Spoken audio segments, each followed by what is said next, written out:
There's a whisper in the night that wake you up and remind you of the bills, the people who hurt you, and the pain you thought you had let go. The weight life places on your shoulders can become heavy, and somewhere beneath all of that weight, there comes a moment when you have to decide what will guide you. I am choosing divine guidance. The air in my house felt thick today. It was one of those mornings where you wake up and before your feet even touch the floor, a familiar weight settles over your chest. It's a weight that doesn't have a specific name, but it has a very specific memory. It's the kind of heavy that makes the walls feel a little closer, the ceiling a little lower, and the silence in the room incredibly loud. Automatically, the mind begins to do what it always does when it senses danger. It started to build a fortress. It began spinning a web of endless questions, tracing lines into the future of what could happen, trying to calculate how to protect me from things that have not even happened yet. It wanted to take the wheel. It wanted to drive me right back into a downward spiral of worry and despair, whispering that if I didn't stay on guard, everything would fall apart. For a long time, I just sat there in the quiet, listening to the frantic noise of my own thoughts. But today, I did not let the mind take over.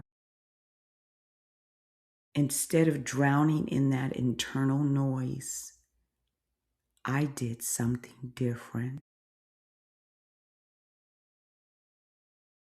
I started talking back to it, not with anger, but with a strange, deep calm. I spoke out loud into the empty room, using my own voice to intercept the runaway train of my mind. And the moment I slowed down enough to really listen to the fear that was trying to run my day, I realized something that made me stop.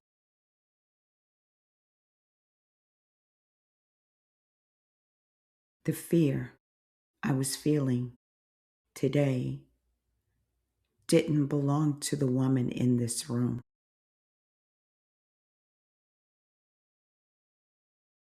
I closed my eyes and I traveled inward. I saw her. It was a younger version of myself. She was the one shivering inside that heavy, emotional confusion. She was the one looking around the room, terrified of instability, terrified that she was not safe, desperately trying to build walls to keep out the storm.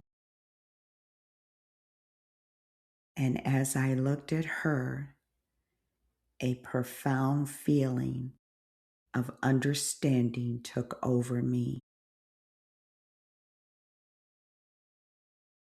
I did not try to push her away. I did not tell her she was being irrational. I just sat on the floor of my mind, held space for her, and acknowledged her. I looked into her eyes and I told her, I see you. I appreciate you. And I completely understand why you do not feel safe right now. I understand why you are clinging to this fear. Because the truth is, I needed her to be exactly that way back then. Many years ago, I spent so much time searching how different timelines and past experiences live right alongside our present moments. Today, those parallel lives were breathing in the same room. That girl used fear as a shield because it was the only weapon she had. Her anxiety, her awareness, her constant uneasiness, they were her survival mechanism. They were the weapons she used to get through the genuine chaos of our past and to keep us safe.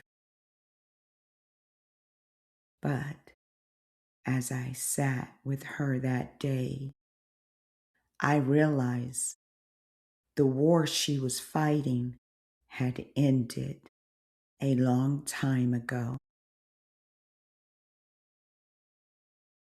I gently looked at her and said, "Thank you. You did a beautiful job protecting us. But I do not want to live in survival mode anymore. I do not want to carry this heavy burden today. I've got us from here."